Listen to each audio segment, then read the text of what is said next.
We talk about food, we talk about music, with musical dudes. Finger on the pulse, snacky tunes.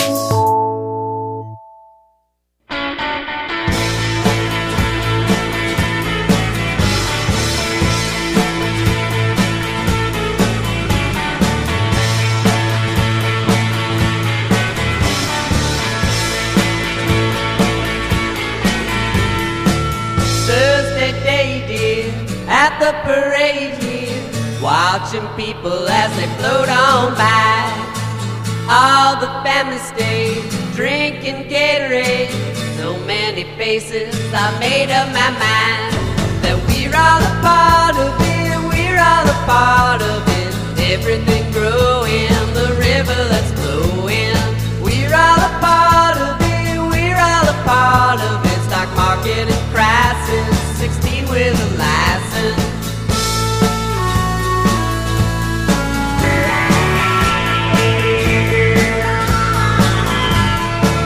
Carved a turkey on Thanksgiving Day. Set a place for you by my side. Cranberries canned and gravy's demanding. If Molstern will make it out alive. 'Cause we're all a part of it, we're all a part of it. War in the crime, dear, the smog all the time, dear. We're all a part of it, we're all a part of it. Tofu with breakfast, bagels over experts.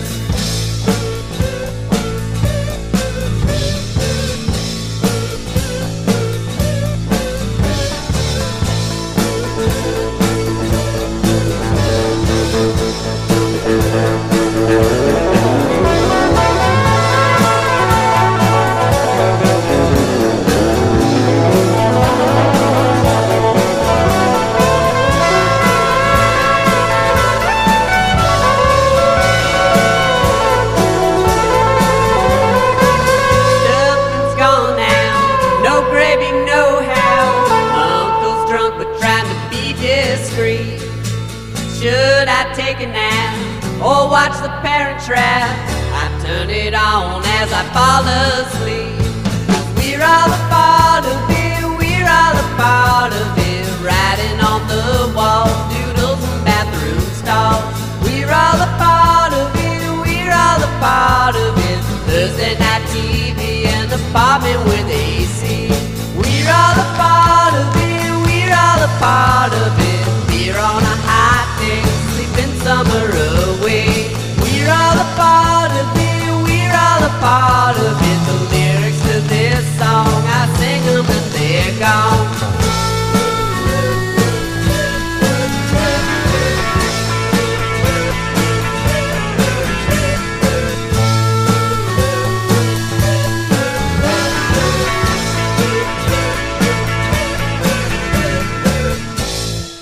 All right. Snacky Tunes.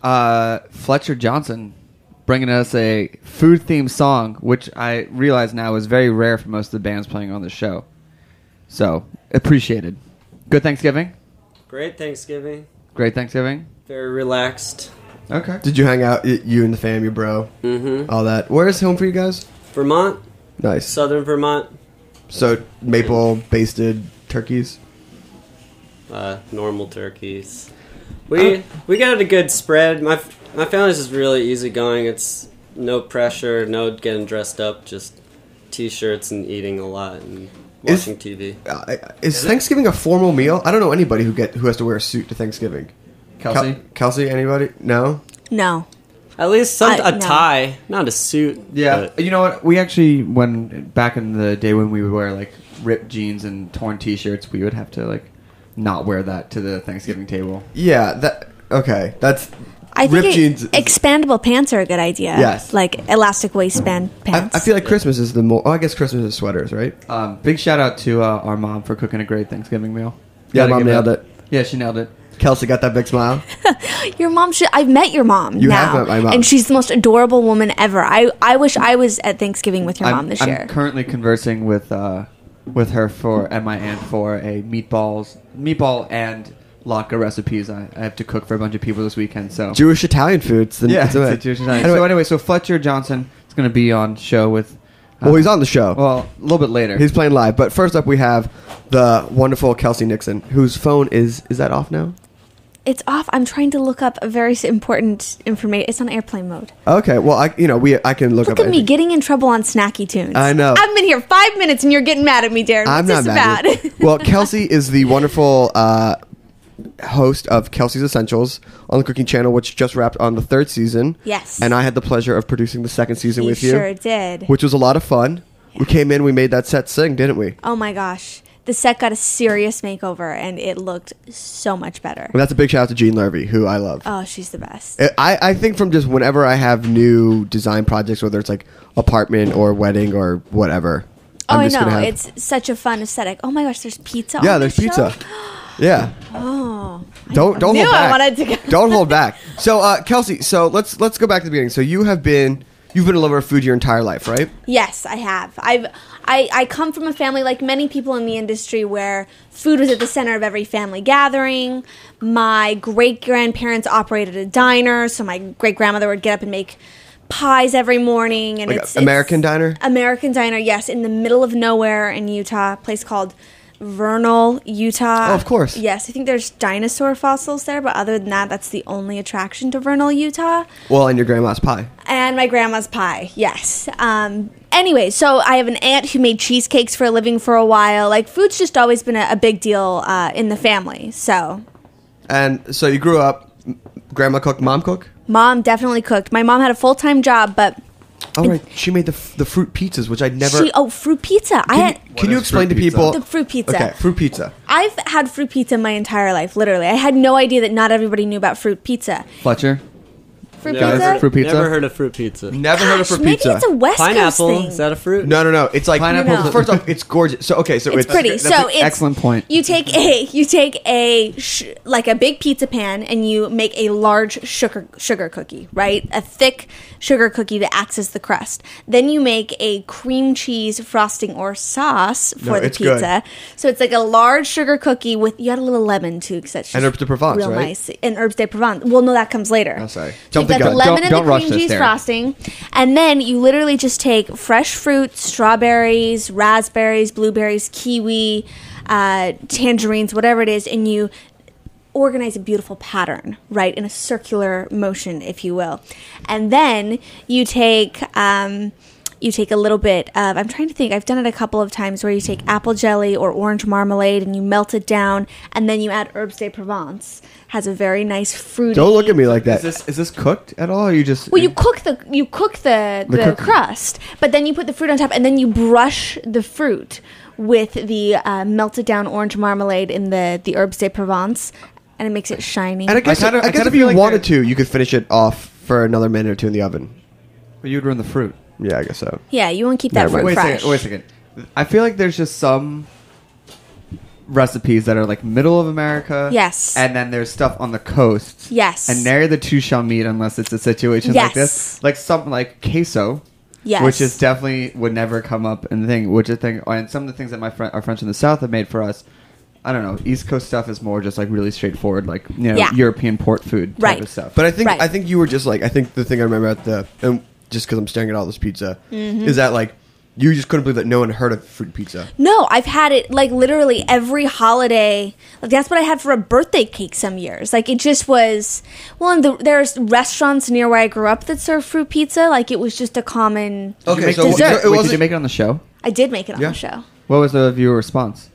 It is a 5-star recipe on CookingChannelTV.com. It's awesome. Yes. Yeah. Well, where is the majority of their audience? Utah. That's a great. I don't know. Do you think I don't think the majority of Cooking Channel audience is Utah. No, but I mean, but it's like, definitely- it's people, definitely like one of I those could dishes- see, you could see that and be like, No. oh, that is fantastic. No, you're right. It skews. Like it could go very like I'm a mom in Iowa with 4 kids and I'm going to make this fun dessert for my kids, or like this is kind of cool. No, because I'm the- using herbes de Provence in a dessert, and what? And it's who's going totally to complain a- about a big cookie with fruit on it? And it's a totally like kid friendly, can Yes. help. What's herbes de Provence? Excellent question.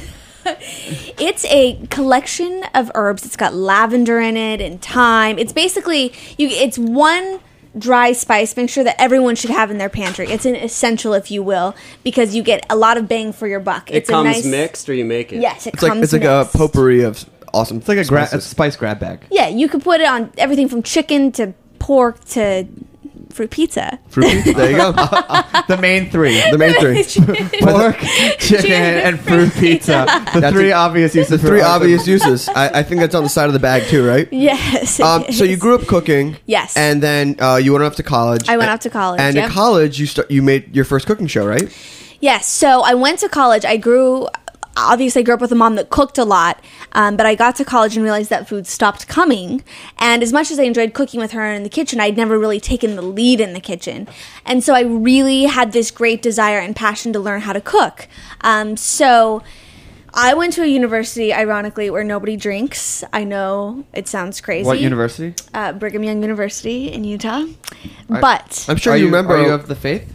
I am of faith. No, I mean, on the total side, yes. No, there's been so many articles Isn't about it crazy? like in the last 2 weeks. I know. The PR campaign, the two, By the way, I mean, you should be a fashion plate for the Mormon people. No, I haven't. Because the guys. Wait, I am a Mormon. I am a Mormon. No, because they bring out all these guys who are just in like. It's like the most normal looking people, and you actually have like a nice fashion sense. In fact, there was this front page of the style section of the New York Times, like about a month ago now, was like young hip Mormons. No, that's the article I'm talking about. And in Good Magazine this month, they had all like these like style bloggers are all Mormons. Yeah, and it comes from journal keeping of the Mormon faith. So it's crazy.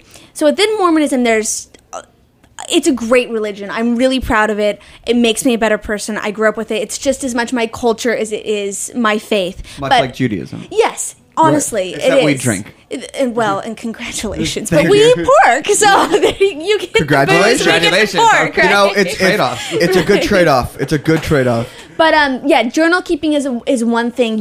From a little kid, you're taught to keep a journal and a record and to kind of pay tribute to your ancestors and those people that have come before you and all of that. And so I think that's one thing that you see with lots of blogging happening.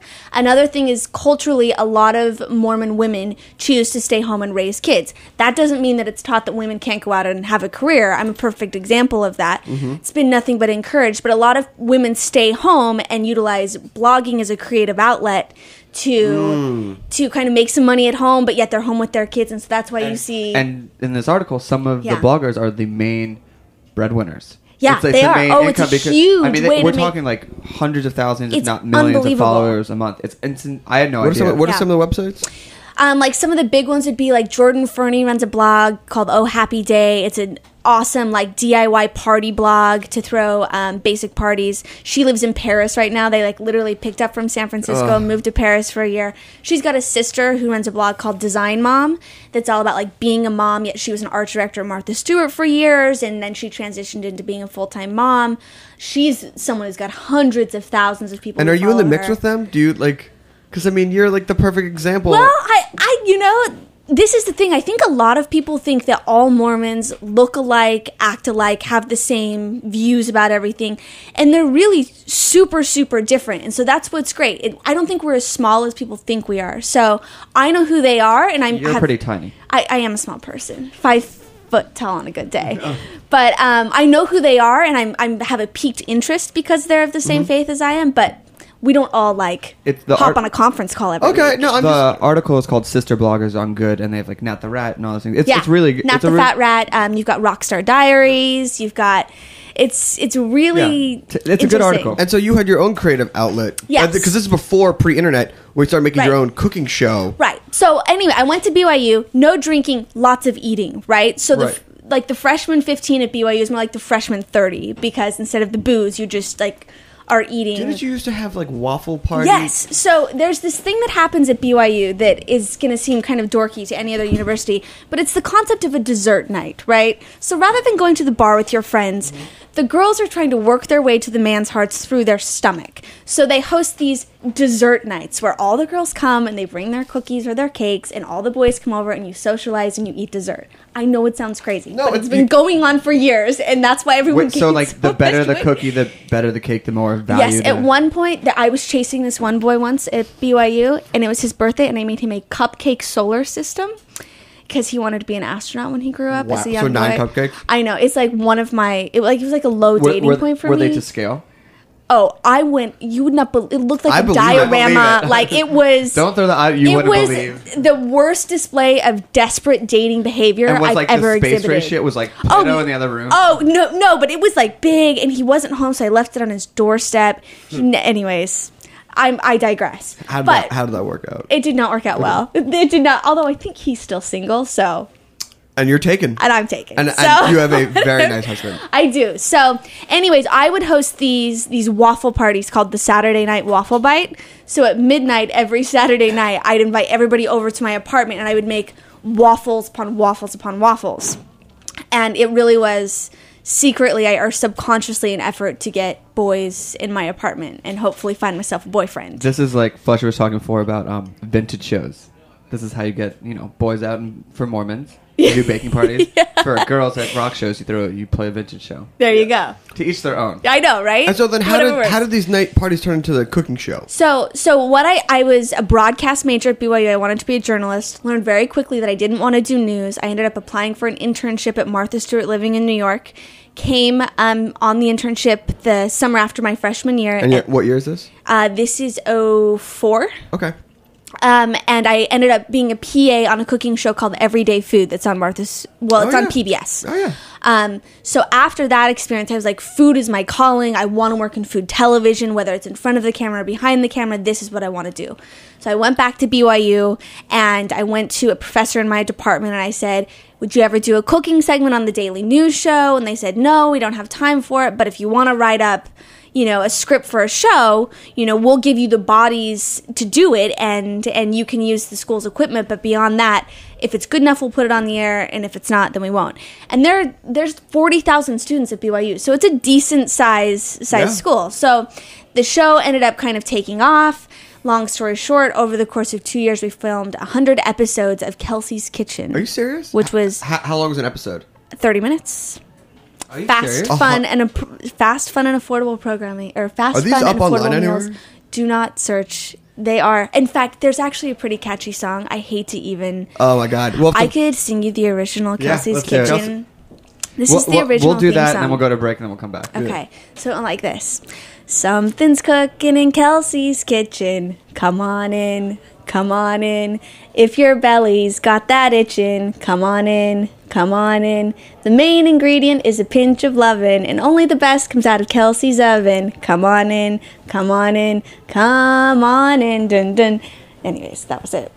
okay, we will be right back. We'll be right I'm back. not a singer.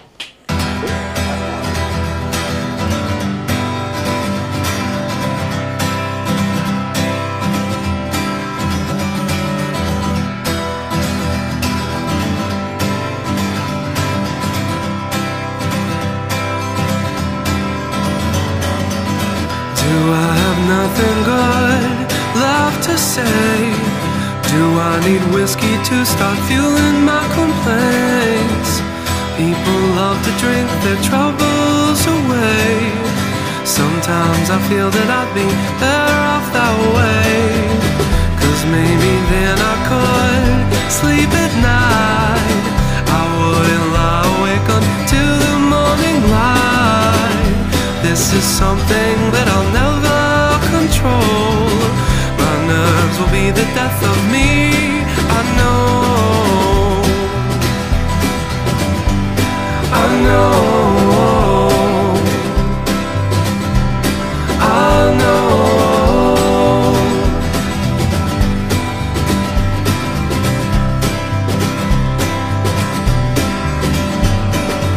So here's to living life miserable, and here's to all the lonely stories that I've told. Maybe drinking wine would validate my sorrow. Every man needs a muse, and mine could be the bottle. Maybe then I could sleep at night. I wouldn't lie awake until the morning light. This is something that I'll never control. My nerves will be the death of me, I know. Finally I could hope for a better day.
City in color.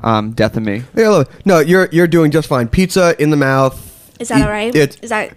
If you go back and listen to like a lot of the early shows, you could just hear Or 2 weeks ago. There's always like an added noise of us eating in the background. So you did 100 episodes. Yeah. And you wrote how many recipes? Like what? Like It would be 3 episodes. By the way, we're with Kelsey Nixon. Yes. Of Kelsey's Essentials. Yes. And the new show is going to be. It will start airing the last week in January on Cooking Channel. Awesome. Saturdays at 2:00. Well, that's a good time slot. Yeah, it's a great time slot. So we filmed 100 episodes of fast, fun, and affordable programming for college students. And there were 3 recipes each episode. We'd have episodes that were completely dedicated to ramen noodles, like ramen recipes. Like the packet? Yes, like it was very much that. Well, I had no training at that point. I was just learning to cook myself. So it was not content that I'm super proud of. You know, the very first cooking show that I did was for Boston University Television. It was called The Grub Gourmet. Yeah. We got 1 episode done. But it was the same thing. It was like, store chicken breast and cornflakes or panko. Exactly. Oh no, I'm sorry. We used panko breadcrumbs. We thought we were the amazing. We thought we were. You were really coming up. You know what though? Right? I have to say this though. Like, we thought we were really knocking it out of the park, and then to this day, people still use panko. Oh, no. And I'm like, I'm so ahead of the game. So but it was funny. We had this set that was literally duct taped together. It was an old infomercial set that we went and picked up in San Diego, drove back to Provo, Utah, and then it had no running water. An oven didn't work. There was no running water on set at all. So any dishes we did were done in the bathroom sink, and then everything else went back to my apartment to wash by hand. And for burners and things like that? We had a propane tank, so we had 4 burners, and that was like so almost all recipes were done on the stovetop because the oven, unless we made it in advance and brought it, the oven didn't work. I know. So you graduate. Yes, and graduate. you're like, and everyone's like, Kelsey's going to New York. Well, I was like, I really want to pursue a career in this food television industry. I actually went to culinary school in LA. Oh, okay. So I had spent every summer in college in New York. I came back and I worked on The Martha Show as a PA. I worked on Sandra Lee's Semi-Homemade Cooking as a PA. And then I decided I wanted to try LA. So I moved to LA and I went to a Cordon Bleu program in Hollywood there. And I worked as a private chef and I cooked for a Jewish family. Wait, did you say Cordon Bleu Hollywood program? Mm-hmm. What is that? So Cordon Bleu is that's a nationally, there's all sorts of culinary schools that are Cordon Bleu around the country. Mm-hmm. And so they have different campuses essentially. So I went to their Hollywood campus. Oh, it wasn't like How to Cook for the Stars? No. That's what was your Jewish specialty? Well, I made challah for them every Friday. And I learned how to keep a kosher kitchen. They have the 2 different kitchens and the different plates and all that business. And I learned how to order. Their food came delivered on a truck that had been blessed by a rabbi. Like it was Black kosher. Yeah, it was. They were serious about it. So that was a really good experience. I cooked all for them through culinary school. Then I graduated. I got married that summer. Mazel tov. Thank you. And then that's when I was cast on Next Food Network, star on Food Network. So how did that happen? Were you submitting tapes? I'd actually auditioned 2 years in advance by sending in a tape. Thank goodness I had not been cast. I hadn't gone to culinary school yet. I had no idea what I was doing. Right. But then I went to an open call audition in LA when I was just finishing school. And then I went through the whole process of like the interviews and the being in front of the camera. I had to come to New York and cook for the selection committee, and you had a leg up on everybody because you had done 100 episodes of your own show. Well, I'd been in front of a camera cooking before, but I was 22 years old. I was super, super young, so that ended up being my biggest detriment on the show. And eventually, that's why they said you're too young. You need to go experience life a little bit. What was that moment like when you got kicked off a reality show? Talk us through that moment. There was a huge sense of relief. Because by that time you'd been there for 6 weeks and you were so brainwashed at that point. Not that they're doing anything bad to you, but like you get in this mindset where the only people's opinions who matter in the entire world are Bob Tushman, Bobby Flay, and Susie Fogelson. And everything, because you have no access to any sort of media, no newspapers, no TV, no internet, nothing. Like I don't it's get why you all can't have a you think newspaper. about. It's crazy. It's crazy. I remember it was the year that the Giants won the Super Bowl. Yeah. And we heard everyone screaming outside one night. And we're like, why are they screaming? Why are they screaming? And some PA like spilled the beans that the Giants had just won the Super Bowl, and we were like, oh my gosh. But they don't even want you like thinking about that. So there's a huge sense of relief. It's a little bit of sadness. I really, really wanted to win. But at that point I understood. I think you get to a point in a reality competition like Next Food Network Star where the network has different needs at different times, and I couldn't change my age. I was young. Yeah. And if you don't want someone young, if that's not great for your demographic, then I'm never going to be right at this point. So I might as well see you later and move on. So because it's a different type of cooking show. It's not like who put out the best food. It was sort of like who could be the best star. And like I said, it's what the network needs. I mean, and to be at the honest, time. who's still what's his spiky hair guy? You've got Guy Fieri. Guy Fieri, that's who's what a I'm winner. Who's a winner? The next year is Amy Forever Finley. winner. Yeah, forever winner. First off, nicest guy. Super nice. Could not be nice. Could not be nicer. Like nicer than he has to be. Yeah. Only person nicer than him, you. Thank you. You're welcome. I paid him to say that. Yeah. I literally just saw the money exchange hands. Yeah. No, so the next year it was a woman named Amy Finley. She won, and then after filming her first season, she was like, wait, I don't want this job. I'm moving to France. So she I didn't peaced out. remember her. Then it was my year, and it was Aaron McCargo Jr. who won, Big Daddy's House. And then it was Melissa D'Arabian, who's still on the air, and she really speaks to like that soccer mom crowd. Okay. It's like what does she look like? Blonde hair. Blonde hair. Oh yeah, I saw her. $10 dinner. Does she make fruit pizzas? She better not be. I saw- Moving in on my fruit pizza. I saw her make some yam leftover French toast thing. Yeah. She's very much like speaks to the moms. And then this past year it was. Oh, then there was Artie. Artie's Party. Do you remember her? She's Indian. Yes. Yeah. She's still on. She's still on. And then this past year it was Jeff Morrow, who's from Chicago. He looks like Jimmy Fallon, and he's the sandwich king. He makes sandwiches. Sandwich King. Sandwich You king. get a lot of episodes out of that. We got a lot of episodes out of that. Yeah. There's a whole show coming out about cheese. Yeah. Cheese guy. Yep. Cheese guy. But you know, the Food Network must have liked you because you and Spike from Top Chef Right. got a show on Food 2, and that's when I think you and I first met. Yes. Because I had That is so crazy. created I forget about that. and produced Kitchen Conspirators, and we had met right. at the Food 2 the party. launch party. Launch party. Too. Yeah, so I kind of observe it as Food Network put me on the farm team for a while. That's fine. Where I did a bunch of web stuff for them, and this first opportunity being with Spike, who's a great guy. I don't have enough nice things to say about him. But we filmed 3 seasons of this kind of he says, she says format of, it ended up being Kelsey and Spike cook, and I kind of did the by the book way, and he did the off the hook way, where he was like rolling out puff pastry with a broomstick and like all of these crazy things. So I did projects like that for a while. And then when they created a cooking channel, they were going to create this sister network to Food Network that targeted a slightly younger demographic, and that really highlighted food enthusiasts and people who are really passionate about food and kind of beyond the reality shows and the entertainment that you were getting from all the challenge shows. Not that there's anything wrong with them. It's just you kind of lost what Food Network originally was when it started, was teaching people how to cook. Yeah. And so you got your show. Yep. You got your show, and then what was that call like? Getting the call. Well, it's funny. Because Yeah. Spike and Kelsey went away. I mean, It went away. No, it did. A lot of food tube stuff. A lot of food food tube stuff stuff went went away. away. And But, so and what was that time in between? It was a great story. So the creator of Next Food Network Star, his name is Bruce Seidel, and Bruce is now the director of programming for Love Cooking Bruce. Channel. He's been a wonderful mentor to me and a great friend to me over the years.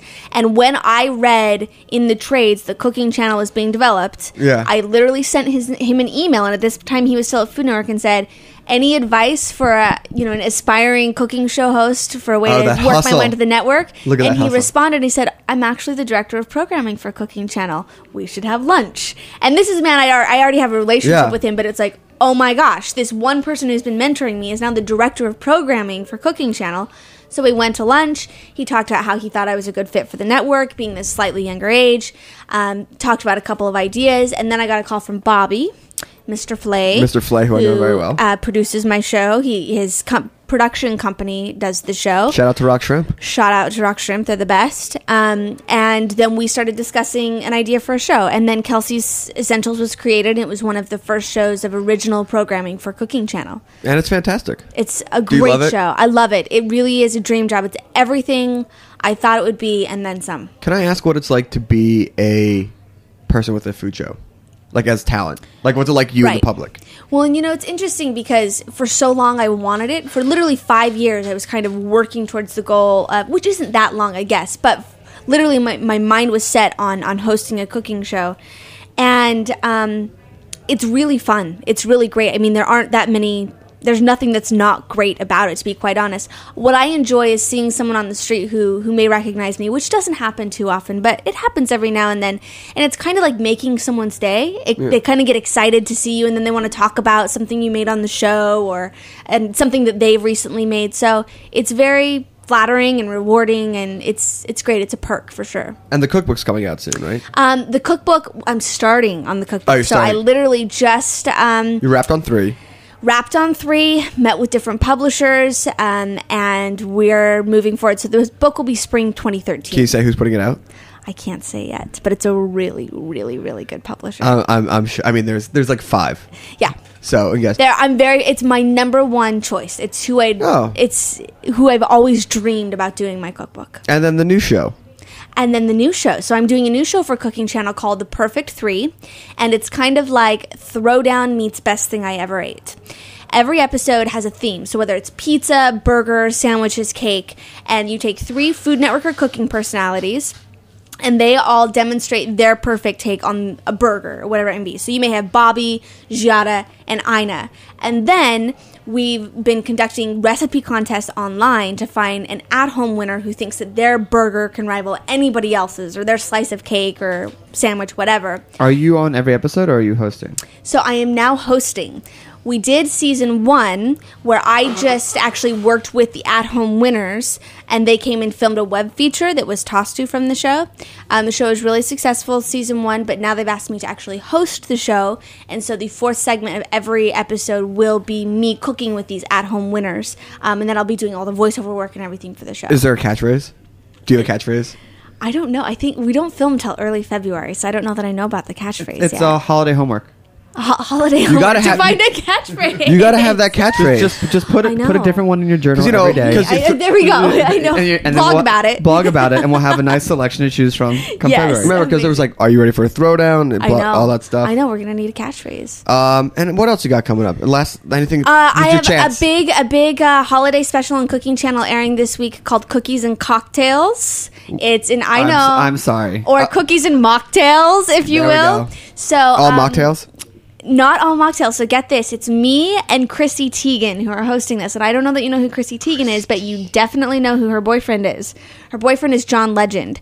So Chrissy is a Sports Illustrated swimsuit model. Okay. That is dating John Legend and has been for many years. Keep going. And she has quite the tweeting audience, Twitter followers, and she tweets about food. She's a supermodel that loves food. So they brought her on board, and she hosts this party for all of her friends, and I teach her how to throw a cookie swap. Cookie swap was something that I grew up doing, usually not with cocktails, but you told us about it. She Can you swap a whole cookie pizza? Oh my gosh, you could make mini cookie pizzas. I know, crazy. That's theirs. So anyways, it airs this weekend, and it's fun. You get to see John Legend make cookies in the kitchen with his girlfriend Chrissy. Oh, music and food. Yeah. It's great. Last question. What do you listen to when you're in the kitchen? What do I listen to when I'm in the kitchen? I listen to a lot. Well, it depends on the time of year. Like, I just transitioned into my holiday mix. But other than that, I like the local natives. I like the National. I like Fleet Foxes. Beautiful. Brooklyn, Indy. Right? Yeah. Does that make me hip? That makes you hip. Did I pass? You totally passed. Okay. You just did half an interview holding a slice of Roberta's pizzas in your I hand. know. Yeah, you got your cowboy boots and like your fall dress, and you just dropped 3 indie Star Waltz. Yeah, you win. Yes. Okay, great. Well, thank you so much. And the website is Kelsey Nixon. KelseyNixon.com. That's right. Awesome. Well, Kelsey, always a pleasure. You're gonna stick around. Thank you for having me. Sure. Eat some pizza? Not? Yes. Okay. Well, we got Fletcher coming up next. What song you got? I'm just gonna play a Vivian Girl song. We're gonna get set up and have some live in studio. We're gonna play a Vivian Girl song because you might like. They're also another Brooklyn, and they're all girls. Oh, great. Brooklyn Perfect. band. Here we go.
Love the vegan girls. I love them too. Vegans. All of them? I think so. No? I don't know. Maybe. Anyway, welcome, Fletcher. Tom's in the back. Tom, you can just kind of yell. Hello. There it is. That's pretty good. Welcome to the show. Welcome back to town. You guys were on tour for a little bit, and then it's a little bit of Vermont Thanksgiving. We went down south to get away from the cold, but I think it was the exact same temperature down there as it was here. We were down there for Fun Fest beginning of the month, and I was like, who cares about, Austin, whatever. It was 34 degrees. Yeah. And I'm just like sitting there. It got cold on you. Texas was warm. We did some barbecuing down there, but then I called up here and I found out it was warm here on that same day. I mean, it today's seemed like the whole country was the exact same temperature during our today. tour. You could barbecue today. Oh yeah. You could do a nice fall. What do you like to cook for barbecue? Oh, I don't know. I don't know a lot about cooking. Okay. Well, I mean, we taught you about herbs de Provence, so Now I can add that. That's like, I mean, it really is like a Mix. secret weapon. And if you say it with people who know even less about food, they're like, oh, yeah, there's herbs de Provence. Like, damn. I need a secret weapon for cooking That could because everything I cook is just whatever. It's like hot broccoli Hot broccoli. You could with keep no butter or anything. You could keep a Just- little I jar of just herbs heat de things. Provence at Charleston and just be like, oh, this is how I enjoy my You pizza. could call it the Fletcher special and just dash it out on the pizza. I like that. Yeah. So how was the was it not that long a tour, correct? No, 2.5 weeks. Just getting out. We've done the same stretch a bunch of times. We have friends down there. It's just good to get out of town. Yeah. So give a little the background on the band. You were in another seminal Brooklyn band, and then you splintered off. Me and Tommy have been in a number of bands together, and this is just another one. And it became my name, Fletcher C. Johnson, Yeah, which sucks. Why does it suck? You get paired up with a lot of singer-songwriters and things like that, which were more poppy and loud. Oh, so you think because it's just like the single name usually just It was goes to... I recorded a record while I was in a band called The Wait with Tommy and a couple other bands, and I recorded a bunch of music by myself where I played all the instruments. And then when it came time to pick a name for the band, I just didn't. I felt like I was too old to be like Bright Eyes now. To be like, oh hey guys, I'm Bright Eyes. Hey, we're Wooden Shack. Which not Bright Eyes is a great name. I wish I had thought of Bright Eyes, but so Right. I just was like, oh, I'll make it my name, and then we started touring on those songs, just me and Tommy as a two-piece, and now we also have a bass player who we brought. Yeah. To the show. A life-size cutter. And to quote you, I like to bring visual props to radio show, which might be one of the best things I've No, but you have to ever understand, heard. he's wearing like shorts and he's got like a kitten. Is that a real kitten? That was a real cat, yeah. He is a big cat guy, so Yeah, a and prime he's picture. pretty tall too. No one can see what we're looking at, but it's like a digital printout. so now I have these two guys that also play with me all the time, and it's still just my name, and it is what it is. I think when people finally understand what the music is like, then they'll forget that it's my name, or it won't be weird anymore. Speaking of the music, let's hear a song. All right. All right.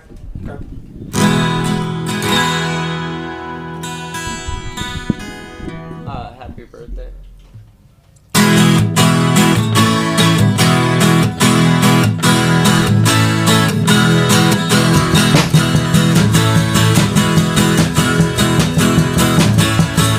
When things have barely started and the cops are at the door, bottle rockets in the yard asking what are they for.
That's a song about birthday parties. Awesome.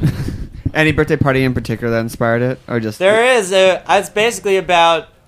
I lived in Boston. I went to school in Boston. That's where we with met. Darin. We met And 6 years I ago? yeah. More.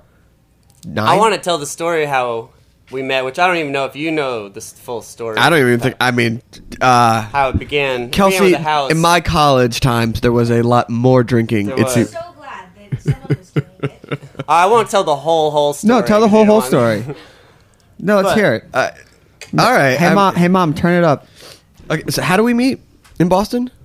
So there's my senior year of college. I had been on tour and I really neglected to get a job on that summer. And when I came back, I didn't have money, and then I didn't get an apartment. I was gonna find an apartment when I got there. I thought I could find a really cheap apartment, but instead I just couch surfed for like 2 years straight. Yeah.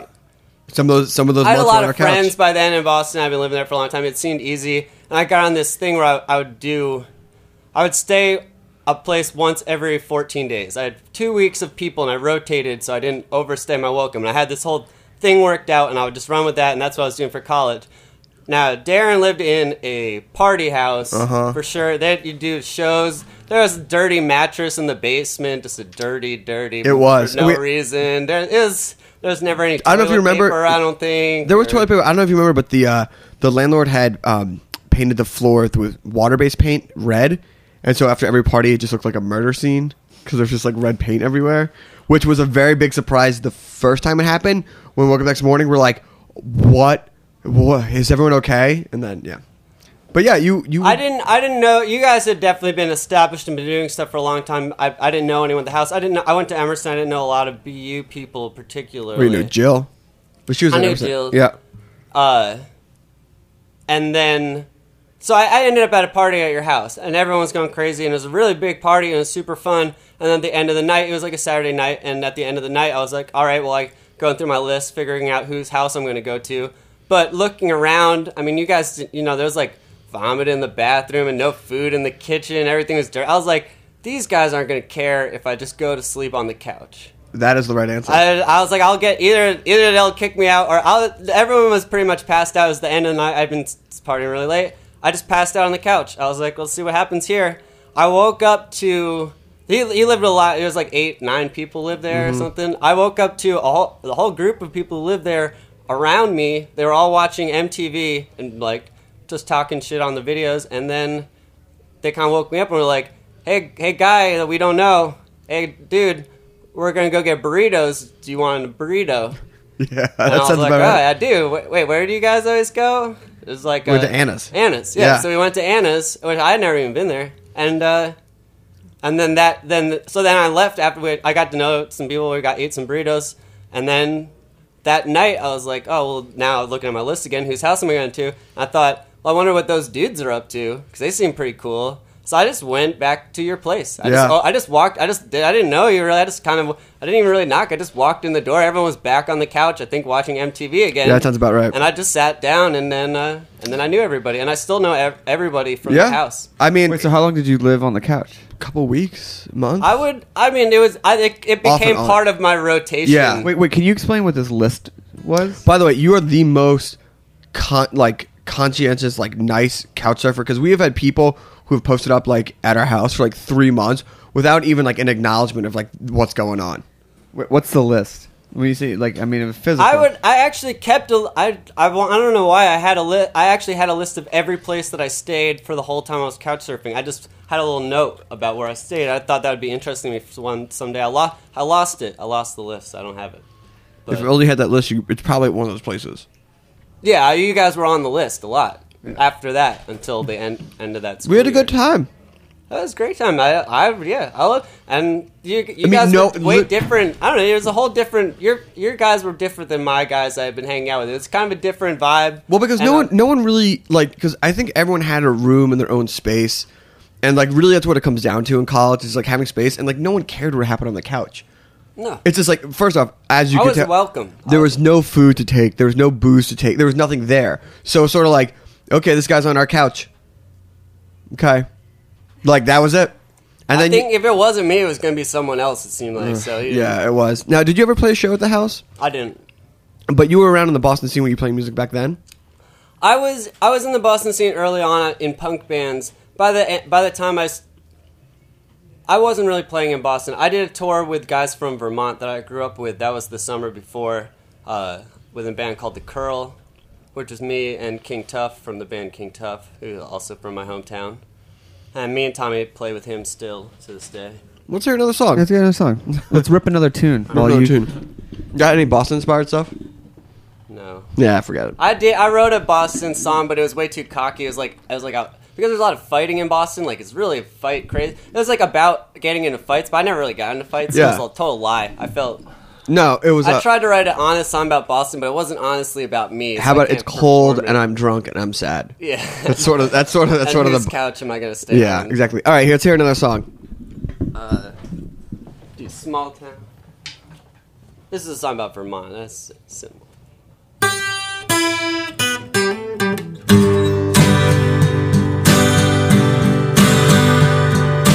Captain and me at the lake, the one that we knew.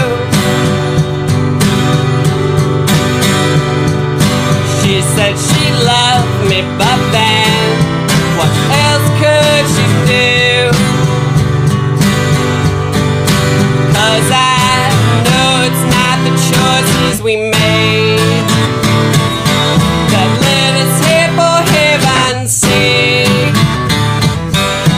No, we're only from a small town, and there ain't much around.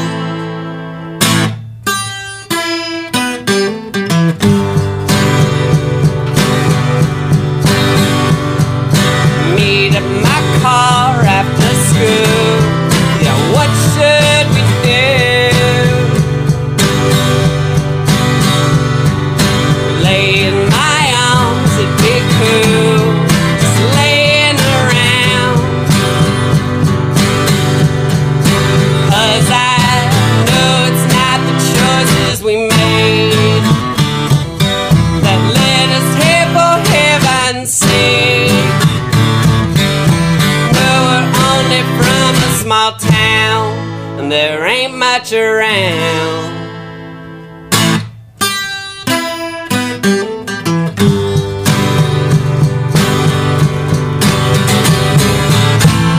We smoke joints and listen to Minor Threat, and everything seemed alright.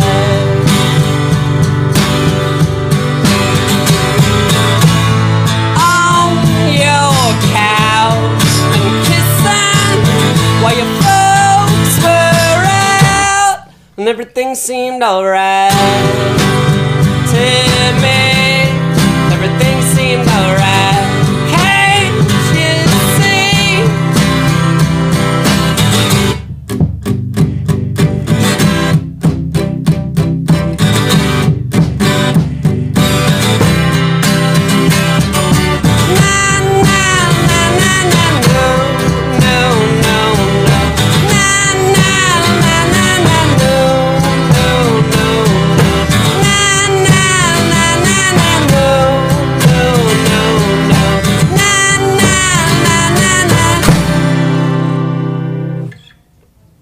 That's a song. That's awesome. So welcome Joyce to Minor Threat. Ian Mackay is not happy about that. He's alright with it. He's all right. You see, they just put out 800 live Fugazi bootlegs. 800?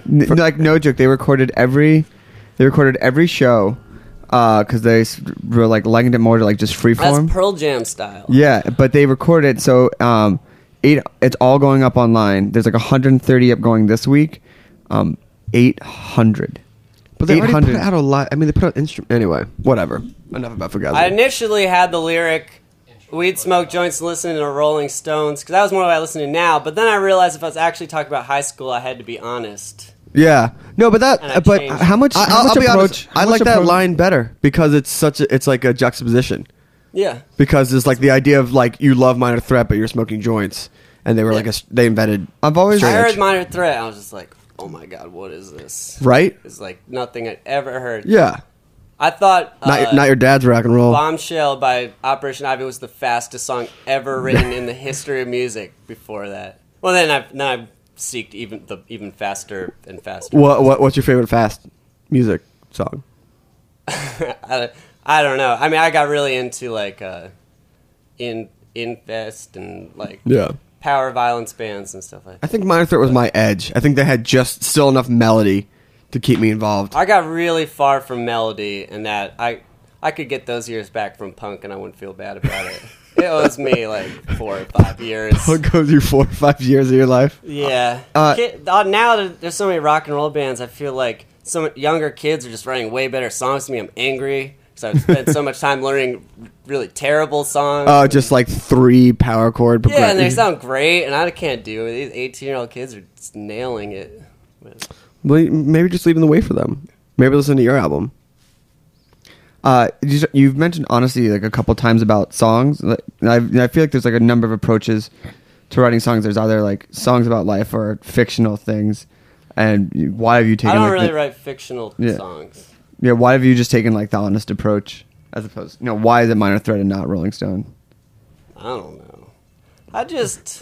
I like songs that are very simple and they just say things that are happening. Yeah, I mean, I think it's probably a lot easier just to write what you know. I guess so. I don't know. I mean, you can write really poetic and confusing lyrics that mean something to me, and I know what they mean, and no one else could ever listen to them and know. And I've done that too. But now, the more songs I write, the more basic the lyrics become. I think as I get older, I enjoy that more. Like listening to lyrics and trying to decide. I was a big At the Drive-In fan growing up. I still have no idea what the hell they're talking about. Yeah. Like to this day, and at some point, I'm like, all right, like, yeah, the metronome's ticking. I get it. Like, okay, like it's fine. I don't have a problem with it when other people are doing it. My lyrics are more like country music or something. Yeah, but it's not. But I mean, It makes sense to me. I don't mind that the Beatles are my favorite band. I don't mind that their lyrics don't make any sense ever. Ever? No. 8 days a week? That's pretty literal. That's in the beginning they did. The songs were perfect and the songwriting was perfect, and that's all that really matters. Lyrics are cool, but take it or leave it. All right. Well, on that note, we're going to leave it with you telling us where to go to listen to your music, then we'll have you play one more song. Bandcamp. If you type in Fletcher C. Johnson, I'll come up. No Twitter, though, right? No Twitter. I'm working on a Twitter name. I follow nobody. I got nothing so far on that. But we're playing on Thursday at Mercury Lounge. Oh, cool. We're opening up a show there for our buddies, J. Roddy Walston and the Business, and that's going to be good. That's a good name, too. They're a really good band. That's going to be fun. The show might already be sold out, but... if you add like an and then figure out what that and is... It's too long. That's a lot, Darin. I was in a band called Poor Boy Johnson and the Goddamn Rattlesnake, and it was too long. I love Goddamn Rattlesnakes. Yeah. Loved you guys. I've seen a lot of your bands. I've been in a lot of bands. And I've seen a lot of those bands. Once you're just playing in a band by your own name, I think that's as far as you can go. That's the end of the line. This has got to work out now. It's either this or you're going to be doing Rolling Stone cover bands. That's right? cool, too. Yeah. I'd be more inclined to do a Beatles cover band. Okay, sure, whatever. Yeah, don't pigeonhole him, Darin. I'm not trying to. Let him dream. All right, well, thanks so much, Kelsey. Thank you so much. Thanks for having me. We'll be back. Oh, you won't be here next week. No, I'll be gone next week. But next week will be... can't next wait. week is kind of amazing. Next week, it's Warm Ghosts, who are a great local Brooklyn band, as our music guest. Our food guest is going to be Spencer Moody of Murder City Devils, who has now taken on a new career roasting beans for Stumptown Coffee. And he's going to be in town, so he's going to come on and not talk about Murder City Devils. Well, we'll see. No. We'll see what happens. No, he's the food guest. We have rules about this. Oh, my God. We keep Is he it going to have Moody and Extreme Organ playing behind him as he talks? It would be awesome. Oh, my God. I'm going to ask him, like, at least about rum to whiskey. You can, he was on Dinner with the Band, so we had him on there, but he just so happens to be out here, and we know the Stumptown guys through work at the Ace, and it's going to be like a really... it's going to be really special. Anyway, thank you. Guess what? This show's also special. It's just another different type of special. Don't roll your eyes. Have fun in Portland. No one can see them rolling my eyes unless you say it. All right. And goodbye to the third bandmate. He was missed. Shout out to Todd. He's a cardboard cutout right Todd now. and his cat. Todd and his cat's going to be a good He's band coming name. back from Thanksgiving. with Oh, his Todd and his family, cat so- is a good name for high school kids. All right, here we go. Last song. All right, thanks, guys. Well, did you ever want to be, boy, out on the seaboard? All of your possessions below the deck. So when they question what's your direction, you can say south, boy, and know it's fine. Well, did you ever have a daydream that made you cry for a lovely lady to call your own?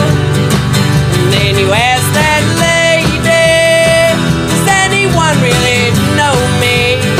Well, I know those worries like my own strife, 'cause I've slept alone, boy, most of my life.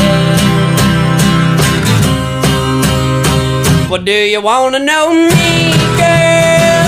I can see in your eyes a look of pity for the way I live.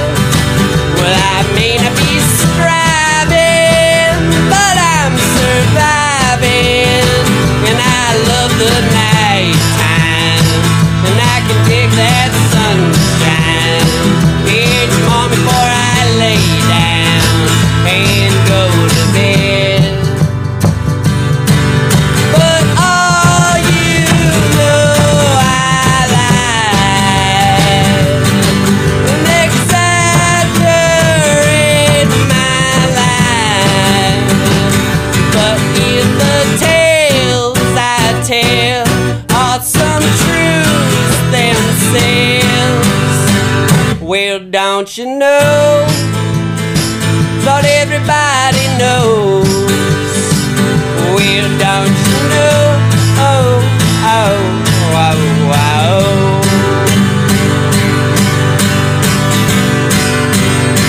Well, she said, farewell, boy, you sleep too much, dear, and it's too cold up here. You promised me Nashville, so I lost my lady to stay to Tennessee.